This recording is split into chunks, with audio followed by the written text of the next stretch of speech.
Hi, everybody. I wanted to review with you some of the terminology associated with quadratic functions. Remember that the term quadratic is Latin meaning square.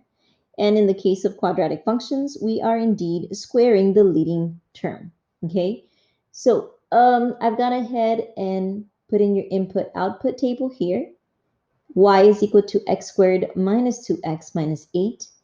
If, let's say that your x is equal to negative 3 squared minus 2, negative 3, right? 2 times negative 3 minus 8. Let's see how we get our output. Y is equal to, what is negative 3 squared? 9. What is 2 times negative 3? Or negative 2 times negative 3? That would be positive 6. And then minus 8. We would go ahead and add first 9 plus 6 because it is to the left. So 15 minus 8. And our y would in fact be equal to 7. Okay, so this is how I got my input-output table. You put in an input of your x and you get an output for your y. All of these points are graphed right here. So negative 3 and 7, it's right there, right? 5 and 7, that is up here. So all of those points have already been graphed here for you. So remember that this is your standard form of a quadratic function. The standard form is written as y is equal to 8x squared plus bx plus c, right? Where a cannot be 0. If a is 0, what happens? Well, y is equal to 0x squared plus bx plus c. What's 0 times x squared?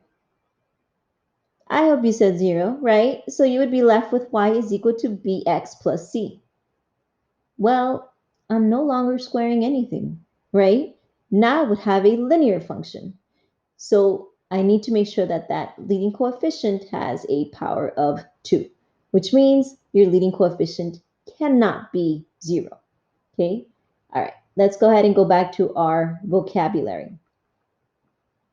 I'll leave that standard up there. Something that you were asked was about the range of your function. Remember that the range is all the possible y values of a function, right? So that would mean that you'd have to look at your y-axis. What could all the possible y values of your parabola be? Well, any number that is greater than negative 9 along your y-axis, right? Look at it. It goes down, down, down, and it stops, and then it goes back up, right? So your range is all the y values that are greater than or equal to negative 9, okay? Another question that was asked, your increasing interval. Where do you see your parabola start to increase? Remember that you always read them from left to right, okay? So if we're going left to right, we would see that we would be decreasing, decreasing, decreasing, and we hit a turning point, and we start to increase. The fact that we start to increase there, that's my increasing interval. Where do we start to increase? We start to increase when your x is equal to or greater than 1, right? So we can see that there. So when x is greater than or equal to 1, you see that your parabola starts to increase, okay? The next question says to state the coordinates of the parabola's turning point, the vertex, your minimum point. Those are all words for the same thing, right? Turning point, vertex, minimum point. Remember that I talked to you about how it's decreasing, decreasing, decreasing. Boom, right there. Turning point, and it starts increasing. So your turning point is your vertex. That is at x is 1 and y is negative 9. So that's that right there. Draw the axis of symmetry of the parabola and write its equation below and on the graph. So let's see, your axis of symmetry goes right down the middle of your parabola, right? It's going to go right down the middle of your parabola. When x is what? Yes, when x is equal to 1. So you would write it like that. Your x is equal to 1. That is your axis of symmetry, okay? And you can see it here. When your x is equal to 1, your y is at -9. Is that true? That's your vertex, right? That's a turning point. Look at either of the values on your input-output table. Do you remember that now? Is it all starting to come back a little bit? I hope so. All right. And then it says that the x-intercepts of this function, these are also known as the function's zeros. So where do they cross the x-axis? Your x-intercept, we can see that it crosses aquí, right here, and right here, right? So they cross at x is -2, and when x is at 4. Those are your x-intercepts. You're going to focus a lot more on them in this unit, so you might as well get comfortable with them, right?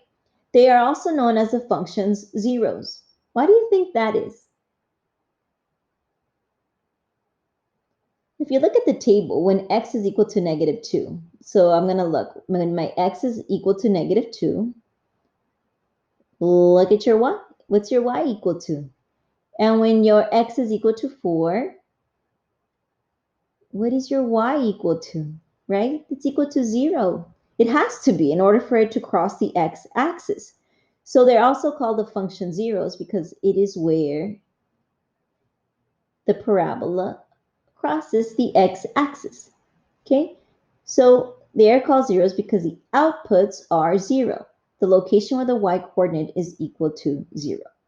Okay, so I hope that that kind of helped to remind you of some of the terminology that we worked with, and there'll be one more video coming up.